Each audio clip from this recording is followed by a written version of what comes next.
You're listening to the ESO Network, your station for all things geek.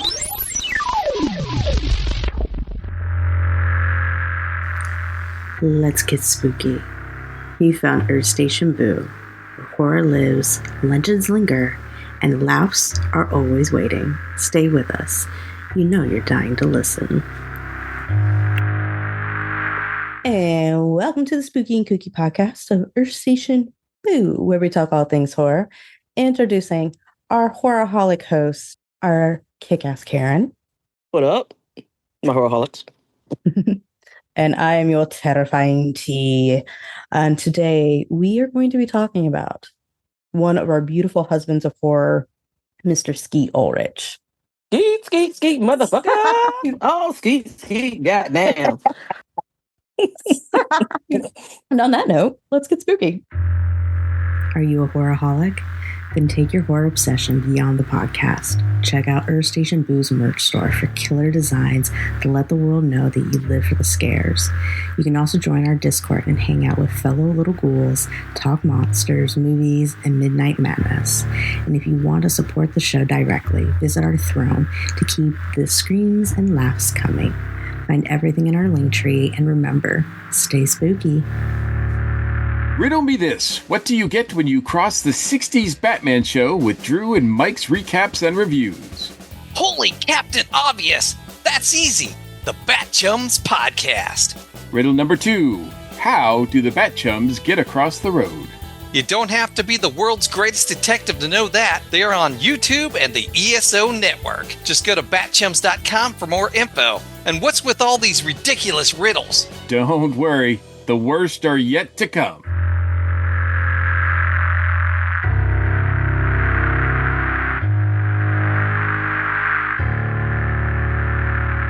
Alrighty. So we've already done Matthew Lillard. It's only right that we do his horror husband, his partner in crime, the man who has now not only been with him in Scream, but is now in with him on FNAF, Mr. Skeet Ulrich. So Karen, obviously, we've been in love with this man for decades. What was your first experience with him? Okay, so my first movie with him was Scream. I was like, oh, he's a cutie patootie. Mm-hmm. And then, his diabolical boyfriend came up, and I was like, it's Matthew. I love you, Matthew. You go second, Skeet. I'm sorry. Whenever Matthew comes in, I'm like, Horrorholics, please note, Homegirl did the best Matthew Lillard tongue impression just now. When she was making those noises, that the full-on tongue Matthew Lillard deal was there. That was priceless. That was perfect. This is why I love you. Please continue. Sorry. Like, every time, I saw Matthew, I was like, I'm sorry. But, over the years, I got to enjoy him in other movies like Craft. Oh, my God, who cannot forget Craft? Mm-hmm. If you forgot Craft, then shame on you. You've been living underneath a rock. And then, he kind of, for me, jumped off and did like thriller and other comedy and romance stuff. But, some Lifetime things. Lifetime movies. They were good back in the day.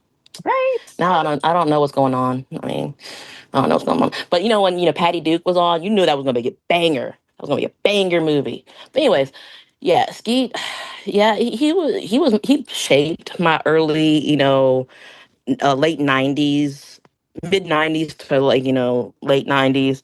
And then a little sprinkling here of the 2000s. But yeah, he's just a man with a plan.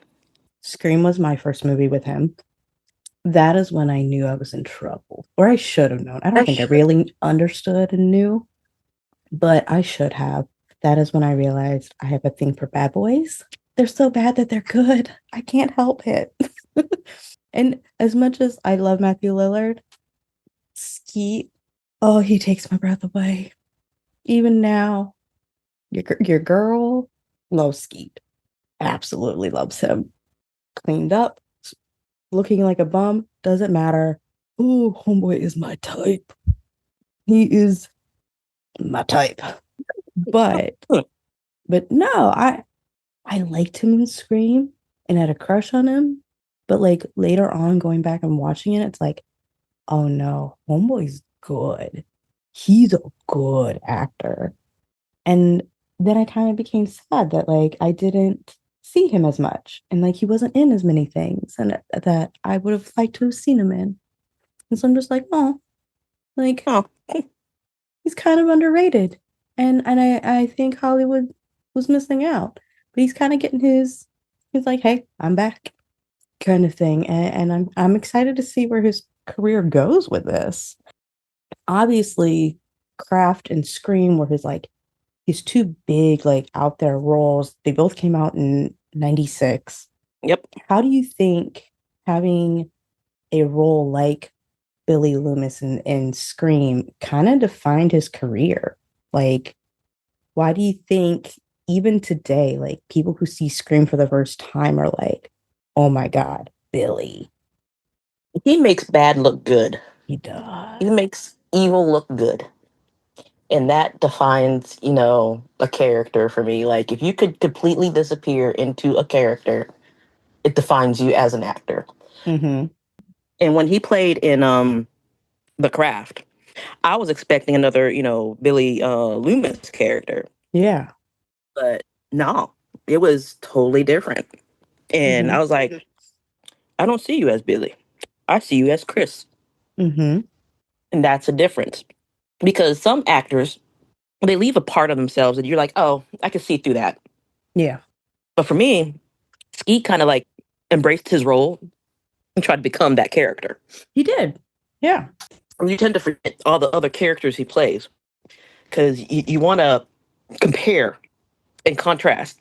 But because he was able to slip in to a new character, I was like, oh no, that's not Billy. That's Chris.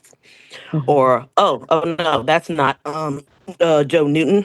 That's not Billy. That's Joe Newton Mm-hmm. in the Newton Boys. Yeah. So when you're able to slip into a character, not have that character, be compared to your other characters that you've acted, Mm-hmm. that's a sign of a good actor. Oh yeah, for sure. In my research for all of this, there was an interview he did with what was it called? Let's Get Weird, I think is what it's called. I don't know. It's some comedian who does the podcast and he does like these interviews with other actors and comedians and stuff like that.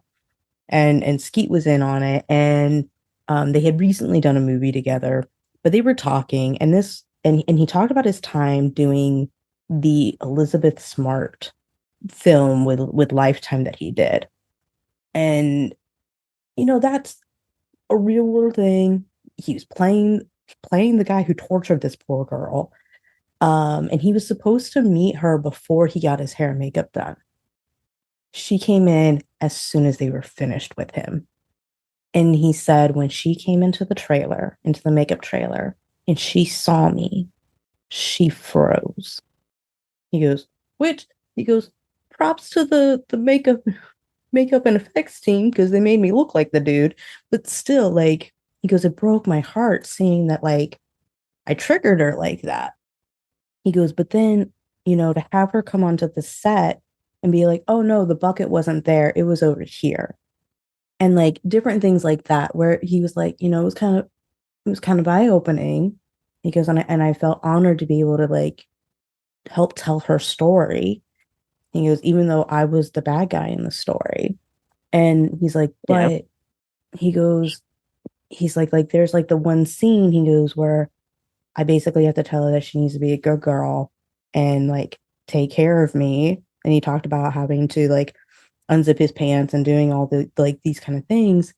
He goes, and obviously with the movie, it stops at that point. He's like, but in my head as the actor, I had to be like, no, this is what a good kid does. Like they're supposed to do X, Y. Like he's like, I had to be in like this, like if you're teaching your kid how to like, paint the fence or, he gave a couple of examples I can't remember off the top of my head, but trying to teach your kid how to do something like the laundry or something along those lines where it's like, okay, well, you separate out the whites and the colors and then you put the the one load in, and this is the detergent that you use, and go grab that detergent.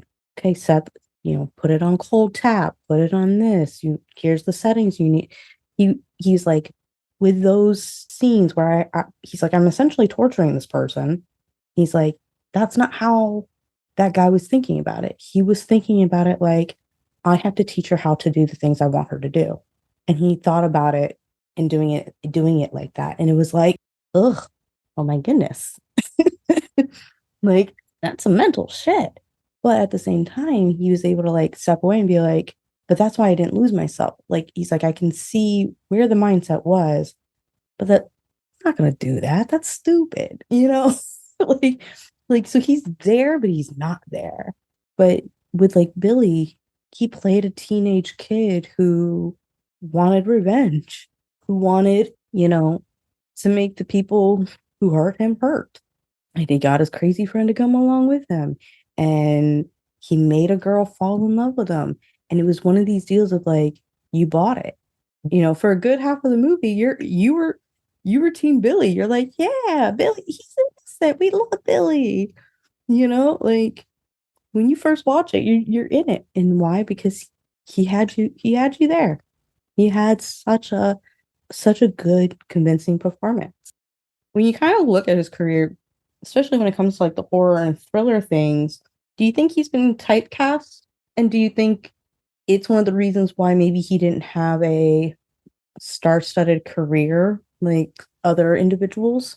Well, I don't think he's been typecast. I think he want to do other things Mm-hmm. because he seems like a man who, even though he enjoys acting, he wants more out of life. I mean, I think I read he likes to do like woodworking. Mm-hmm. Yeah. So it's kind of like you could balance out what you do and what you love to your career, and I think he chose what he wanted to do.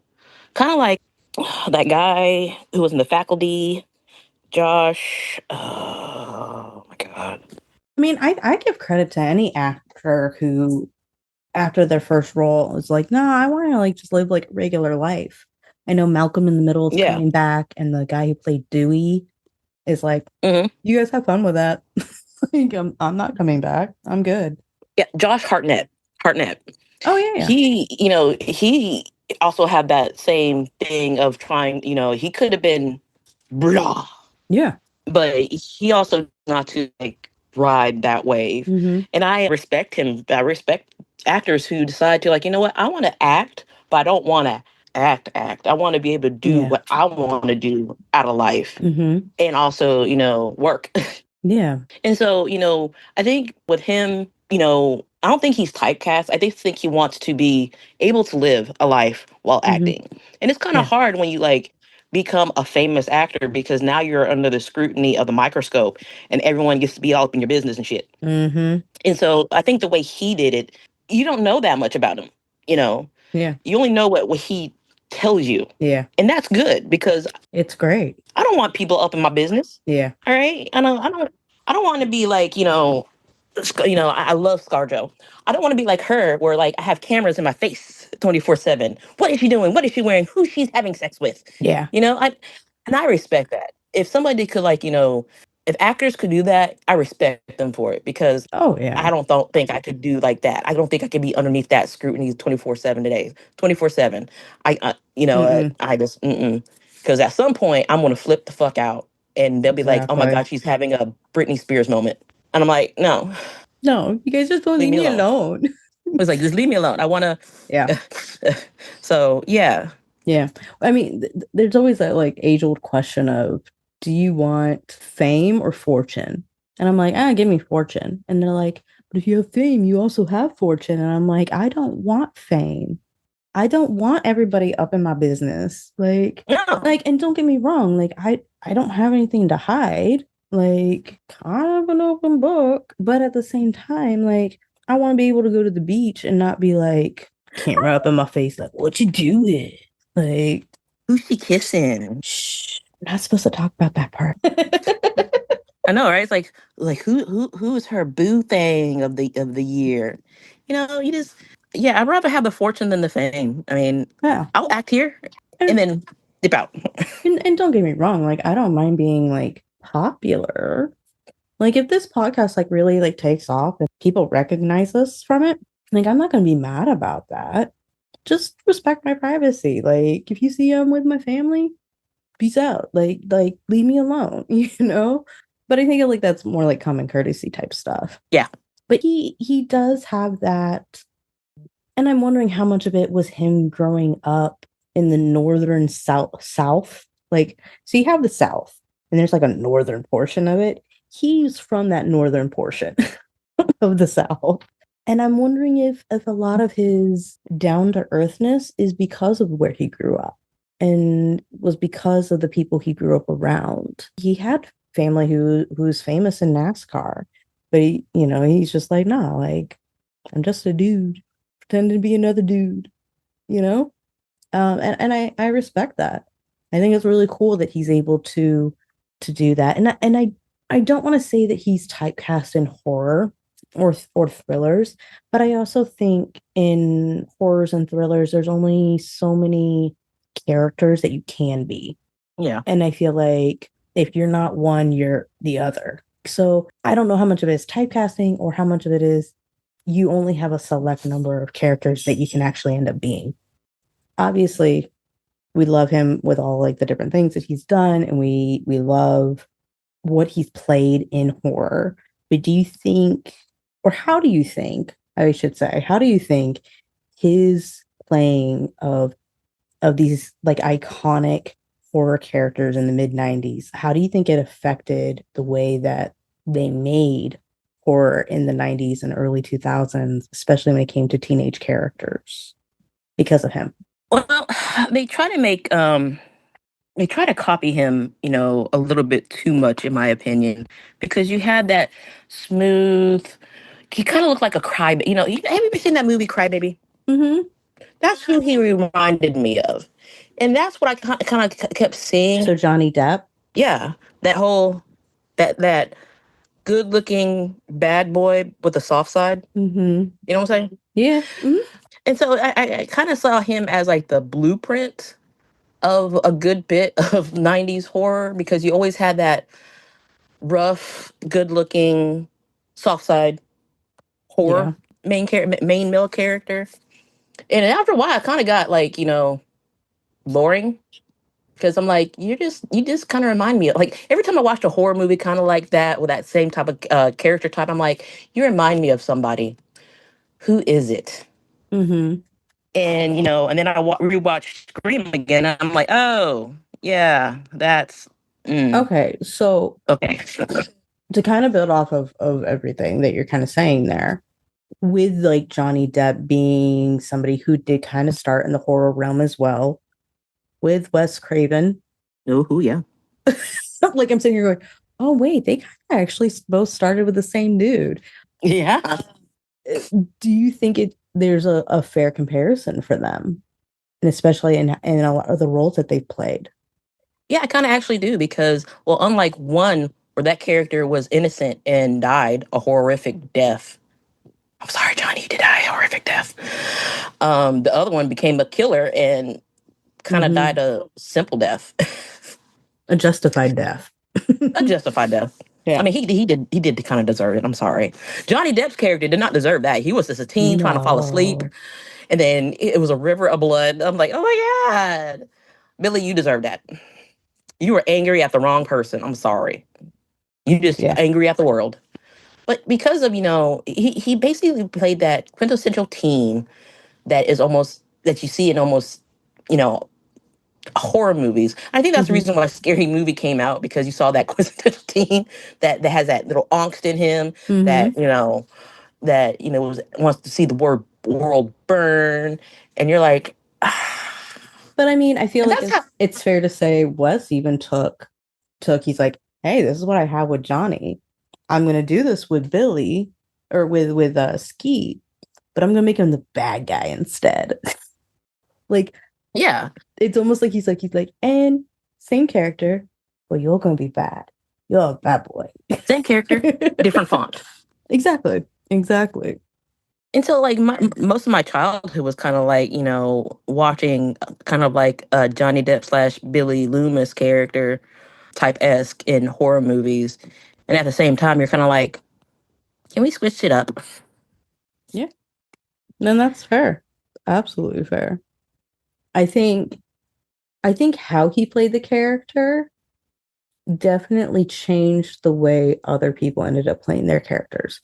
Like I think like Devon Sawa, I think he took some notes from that where like he was like, oh, you know, I don't know, like you go back and you like rewatch some of these like early 2000s films and you can see how some of the lead male actors took notes. Oh, yeah. Whether they want to admit it or not, like you guys took notes. Or at least your director did. Yeah. And is making you do it. Like because it worked. Do you think some of it is because he just has like a I mean, if it, magnetic kind of performance? oh, hell yeah. Because I feel like that's how he is in everything. Oh. Like I really truly feel like he's just like magnetic, you know? I mean, between him and, Matthew, they have this magnetism that you just are drawn to.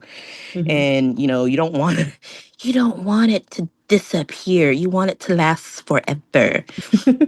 Forever and ever And ever and ever. And ever, and ever, it's ever. and it's fun to be, attracted to these character types. But, as people, they are magnetic, as people. Because I've seen their cons, that they go to, and I'm like, I want to hang out with those type of people.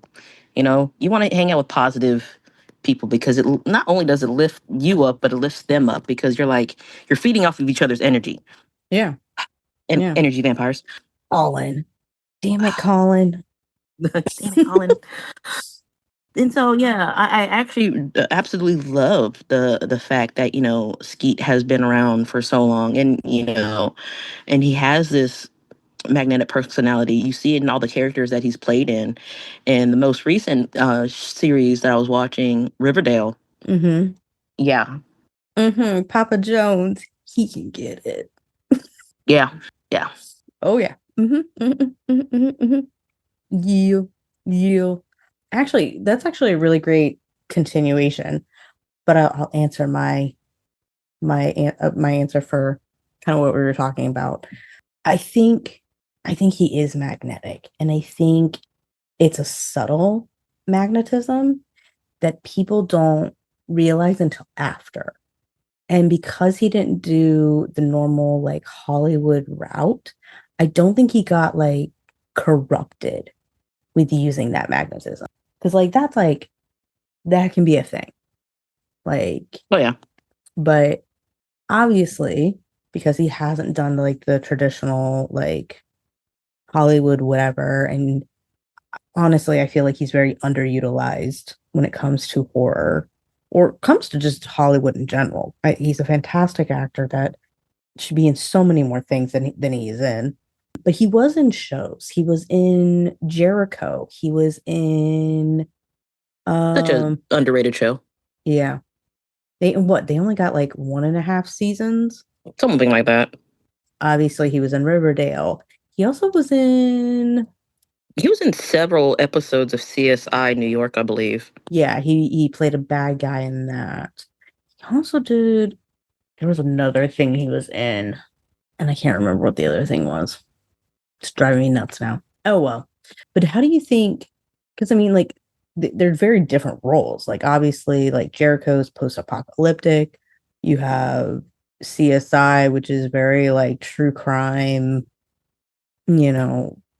kind of stuff. And then you have Riverdale, which started off as kind of like a dark version of the Archie comics, but kind of became a supernatural urban fantasy. So like he covers a spectrum. Also, he was several voices in Robot Chicken. Don't forget that. Several voices in Robot Chicken. He also did a voice work for the Texas Chainsaw Massacre game. So he likes horror. He's at home in horror land. Yeah. But like how do you feel about like his performances and being cast some of these things that are like so diversely different. I mean, it shows his acting range. It shows that he could be a horror icon or a comic, a voiceover comic. He could do urban fantasy. He could do thriller. He could do romance. He could do western. Mm-hmm. So that's a sign of a good actor that could like kind of float through roles. And you're like, because there are some actors I'm like, maybe you should do something else. Acting is not for you. And there's also a difference between an actor who can become all of these characters and a performer who makes the characters fit their personality, which I know that Skeet has been quoted to say that he hates the fact that acting is about personality and not about the actual performance. Yeah. About the actual talent anymore. No, that's really true. But he's also a guy who came from the acting school. What is it? Atlantic Theater Company, I think is what it was called. Or is called. That was started by William H. Macy, and it's a playwright, and I never remember his name. I know his initials are DM. I should have written down notes. But they started the school, and it was, it was hardcore stuff. He's like, I read classic Greek stories, like classic Greek plays and things like that. He's like, when we were in this group, he's like, you learned the old school stuff. He goes, and I think that makes you appreciate the art that is acting and being able to understand how to tell the story, which I think that's what he was able to do, especially with these shows, because you have these shows and there's this overarching storyline, and like depending on how they give the scripts, you either get everything all at once so you kind of know everything, and then like they may change a few things because of this, that, or whatever, or you might not know the trajectory of your character until they give you the script. Yeah, and the playwright's name is David Mamet or Mamet. That's it. Mamet. That's it. Told you, DM. I can remember certain things, but I think he has an actual true love and passion for the art that is acting. And that should be celebrated, and that should be something that Hollywood sees. They don't, but they should. Yeah. And it's, as somebody who took acting classes, you can see that some of the old school actors have like this love and dedication for the art instead of, for the performance or the personality. Like there were times when I had to take a script and rewrite it for a character, because like at the end of the year we had to play like, do a small scene as characters from different plays, and I had to rewrite my character a bit and to add like a little bit something to the backstory to give her more life. So you see that that drive to be it's not method acting. It's a type of acting. I forget what it's called because we had to read from the book and study it. But it's the love of the craft. You want to be able to be perfect, but also imperfect at the same time. You want to have flaws as a character. But I'll figure out what the method is in a second. It's like the Sikorsky method or something like that. There's two techniques that are similar, and it seems like they kind of go back and forth. It's the Mesner technique and the Stanislavski's system. Stanislavski technique. Yeah, Stanislavski system. Yeah. Cool. That's what I used. That's what we did. Mm-hmm. And I had to like use that psychological, put psychological realism into my character to like flush her out a little bit more. And I got an A in that class, I have to say. There you go. Good It was job. fun. It was fun. Yeah. Yeah.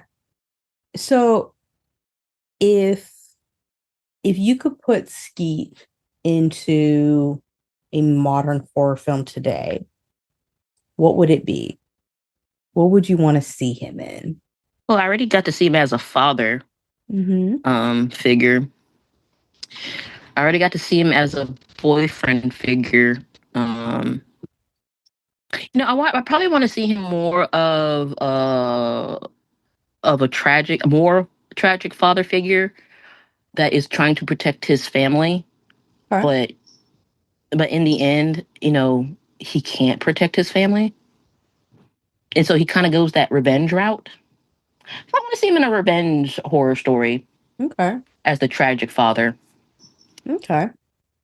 Like that kind of, not that they need to do this. This is not me saying that they need to do this. But if they were to remake Amityville, Oh, that's a good one. I think that would fit what you're looking for. Now, if they did Amityville, I would probably like to see it more as like the true crime story version of it. Yeah. And if he was younger, play the son. Okay. But since he's older, yeah, he would probably play the father. Yeah. That unfortunately gets killed. But still, I'm trying to figure out that whole Amityville where that. How do you not hear gunshots? How do you not hear that? You're in a community. If it's supernatural, Okay. that is all I'm going to say. I think when it comes to supernatural things, some logic has to go out the window. And being able to hear something that a demon could suppress or a spirit could soundproof makes sense. I don't know. Personally, that's my thoughts. Okay. A lot of his characters are morally gray, and I love this for him. But at the same time, like I would actually really love for him to play like a solid good guy. Like a lawful good kind of like good guy. Like Because he always kind of plays in like the more like neutral kind of bad or actual bad. I want so you lawful want him to good. be like a straight shooter cop type? Not necessarily cop type. Like he doesn't have to be a cop. But I'm just saying lawful good as in like there's like lawful evil, neutral evil, chaotic evil. There's like lawful good, neutral good, chaotic good. I want him in like lawful good. I don't think he's ever really truly played that in the horror slash thriller realm. I feel like all of his characters have been morally gray. So I'd like to see him be not morally gray, if that makes sense. Yeah. Like that'd be an interesting. Can he pull it off? Will it work? Yeah. Who knows? Who knows? When it comes to Skeet, obviously we're very impressed with his skill set. Do you think is there any role in any past movie that you think he should have had? Or he should have been like he should have done? Whether or not he auditioned for it or not. I mean, I would have seen him play like, Johnny Depp's brother in Nightmare on Elm Street. Okay. Just to see the contrast of, like he's not the one that's getting the nightmares, but he sees his brother's turmoil. And I would have loved to saw like, dude, what's going on, man? I mean, talk to me. You're always with your friends. You always have your music up. What's going on? Yeah. And I would love to see, his character try to get his own vengeance, against Freddy. Okay. Especially if you continue in part 2. Like I would like to see his character get his own type of vengeance for his brother. Yeah. I thought that would be me. Okay. I would actually like to see him in more like fantasy-esque things as well. So like kind of going off of like the Johnny Depp stuff, like I would have loved to seen him in Pirates of the Caribbean. That'd be kind of cool. Like, you have Johnny Depp as the pirate and then his brother, like, Skeet as like, Mm-hmm. still as a brother, but like on Because the force of like, I yeah, am a British officer. What are you doing? right? Yeah, Oh, that'd been funny. It's like, I'm a British officer. What are you doing? Why are you here? I told you to go right, away. It's like, right. God, I have to rescue you again. Oh, that'd be like comedic gold. That it was so funny, so funny. I would have also liked to have seen him in. Oh, I had this movie written down. What was it? I think he would probably have been a good addition to Lord of the Rings, like a character in Lord of the Rings, because he has that fantasy face. Mm-hmm. Yeah, he could have been like one of the Rohan guys, Yeah, right as a or Rohan. yeah, yeah, or he could have taken Carl's place. No offense, like I don't get me wrong, I love Carl's, love him, but like that could have been a role. Yeah. Yeah, I don't know. Like I think Homeboy has a whole lot more range than people give him credit for. Oh yeah. I think he could have been cool in like Roswell or Oh, that's a good show. That's a good show. something along those lines. Okay. Did you ever watch the show The Pretender? Yes, I have. That was like one of my favorite shows growing up Love that in the show. 90s. I think Or, he could have been a cool connection in there. mhm. That was such a great show. I think if you guys have not seen The Pretender, I don't even know if it's streaming anywhere, but No, you have to but like rent it. it is worth it. It is. It was a brilliant show. You have this like genius who can literally become and do anything he wants. And you have an organization who's trying to recapture him.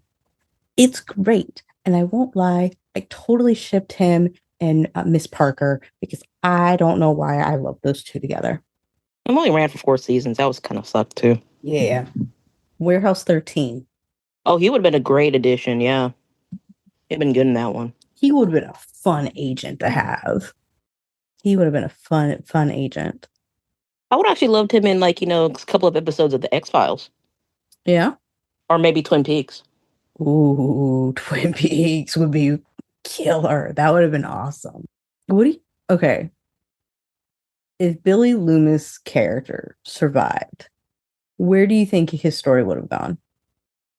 Okay. If he survived, where do you think his story would have gone?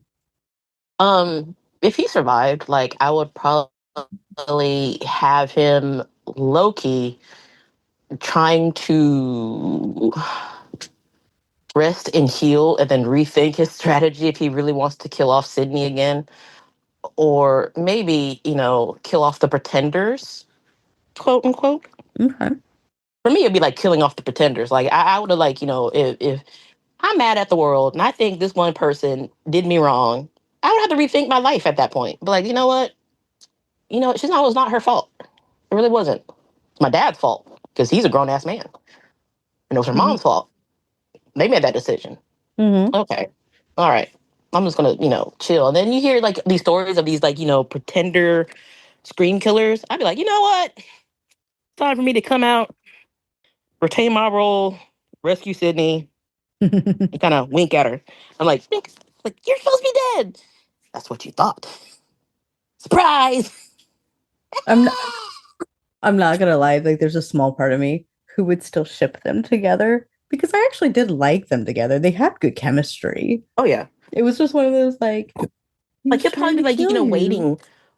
Like I know No, it's not I think he'll be waiting realistic. for his husband though. Yeah. He'll be waiting for Yeah. his husband. Like his husband went to jail. And he's like, well, I'm just gonna wait here until he gets out. No one knows I'm alive. And last question for you. If you could sit down and watch one of Skeet's projects, which one would it be? And what would you ask him about it? Ooh. Let's see. Let me look at his filmography real quick. I didn't know he was in the Weekends at Bernie's as an extra, but that's fine. Yeah. Um, I would probably be like, for me, it would be probably The Craft because that was my jammy jam back in the day.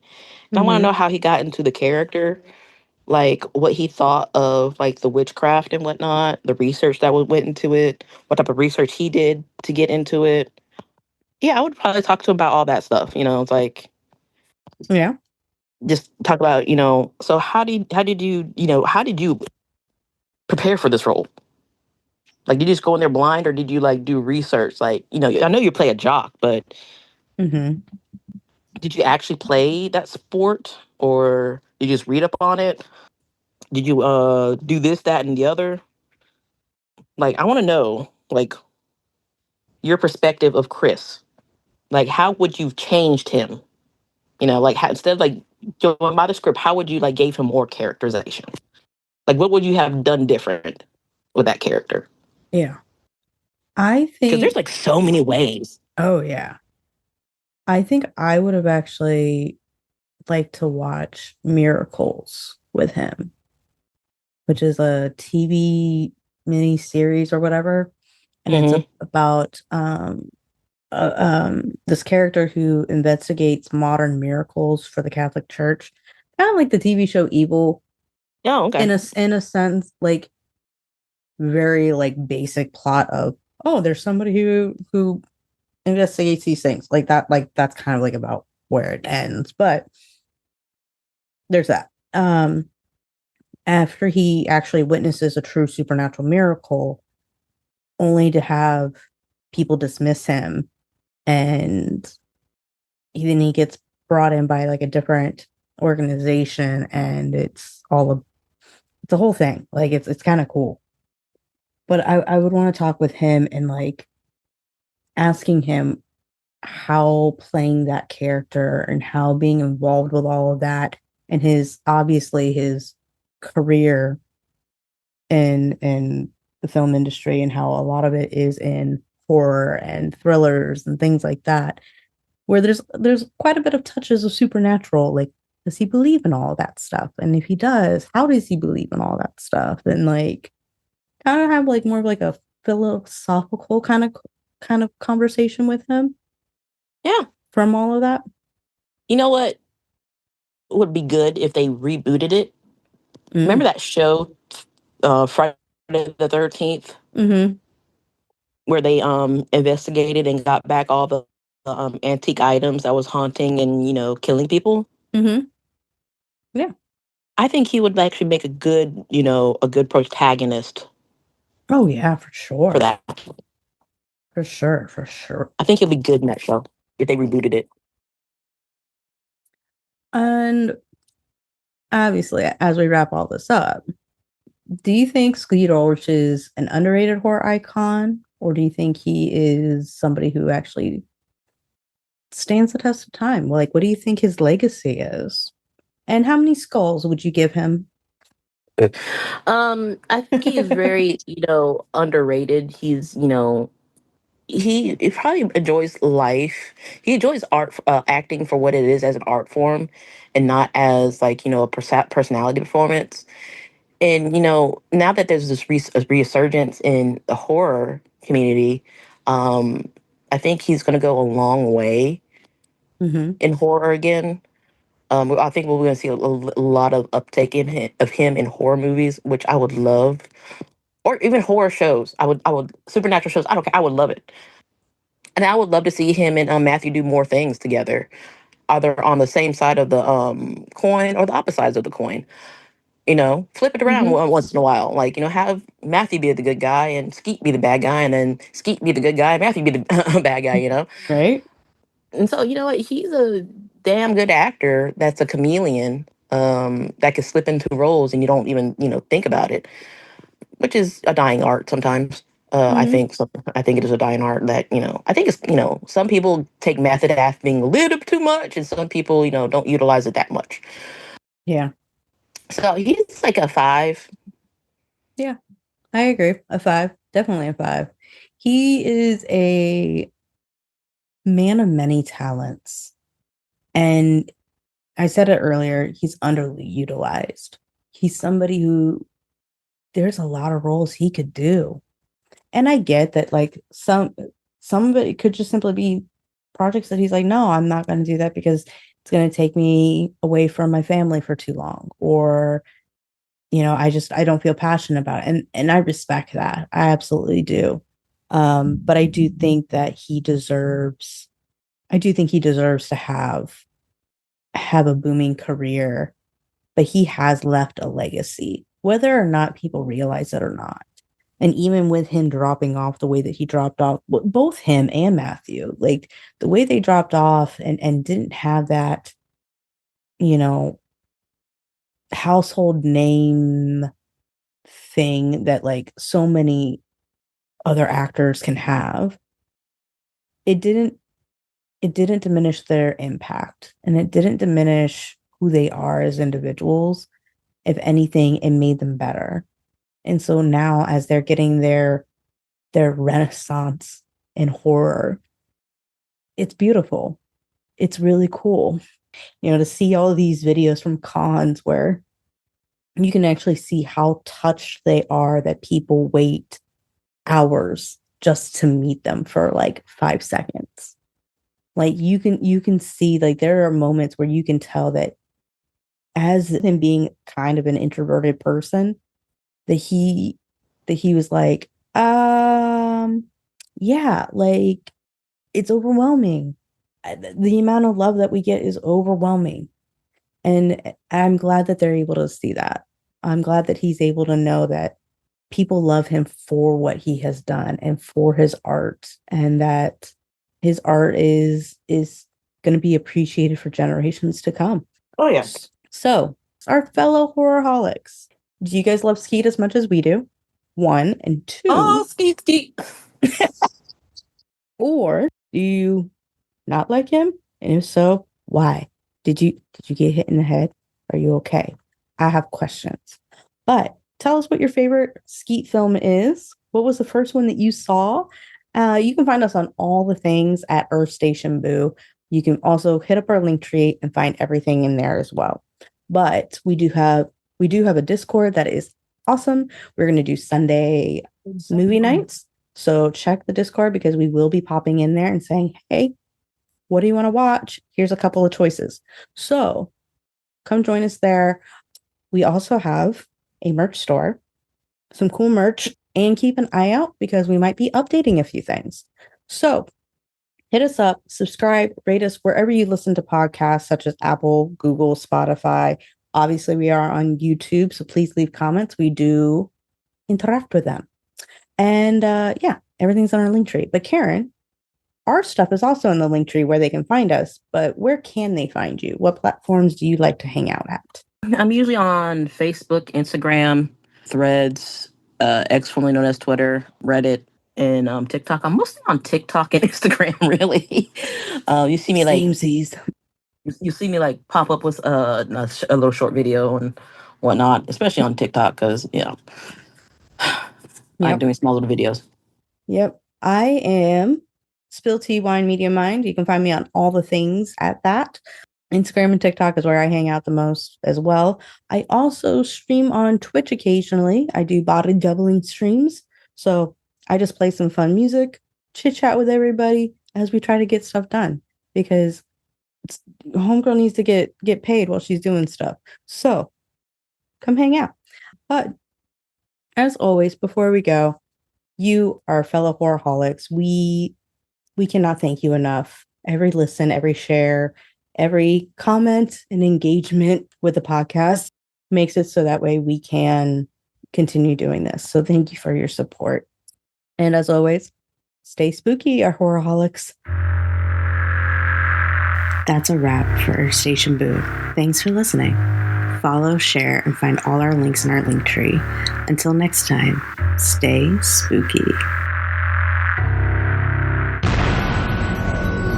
This has been a broadcast of the ESO Network. Be part of the crew and help support our shows by donating to our ESO Patreon or by shopping at the TeePublic store, which can all be found at www.esonetwork.com. The ESO Network, your station for all things geek.